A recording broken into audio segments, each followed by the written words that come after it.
Vitamin సికి సంతానలేమి సమస్యకు కూడా కనెక్షన్ ఉంది. ఎందుకంటే స్పర్మ్ క్వాలిటీ ఇంప్రూవ్ అవ్వడం అనేది, ఎగ్ క్వాలిటీ, అండం క్వాలిటీ బాగుండడము, గర్భసంచి పొర బాగుండడం అనేది విటమిన్ సి కరెక్ట్ మాత్రలో ఉంటే బాడీలో జరగడం చూసారు. సో మంచి విటమిన్ సి లెవెల్స్ మెయింటైన్ చేయండి, ఓవరాల్ హెల్త్ బాగుంటుంది. సంతానలేమి సమస్య కూడా కొంచెము పరిష్కారం, అంటే ట్రీట్మెంట్ ఇస్తున్నప్పుడు కూడా మంచి రెస్పాన్స్ అనేది వస్తుంది. సో విటమిన్ సి డెఫినెట్లీ మంచిదండి.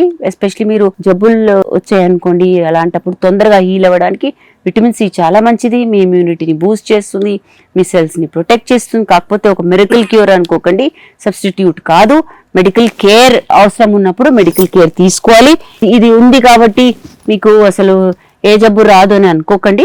బెస్ట్ ఏంటంటే మీ ఆహారం బాగా ఉండాలి, బ్యాలెన్స్డ్ డైట్ పెట్టండి, విటమిన్స్ బాగుండాలి, మంచి హైడ్రేషన్, నీళ్ళు ఎక్కువ తాగండి, నిద్ర బాగుండాలి, మెడికల్ అడ్వైస్ కరెక్ట్ గా ఎప్పుడు అవసరమో అప్పుడు తీసుకోండి. అలాంటప్పుడు మీకు హీలింగ్ కూడా, అంటే జబ్బు వచ్చినా తొందరగా హీల్ అయ్యే అవకాశాలు ఎక్కువ ఉంటాయి. దీని గురించి ఇంకా వివరాల కోసం తప్పకుండా జీవా ఫర్టిలిటీ సెంటర్స్ కి వచ్చేయండి. Thank you.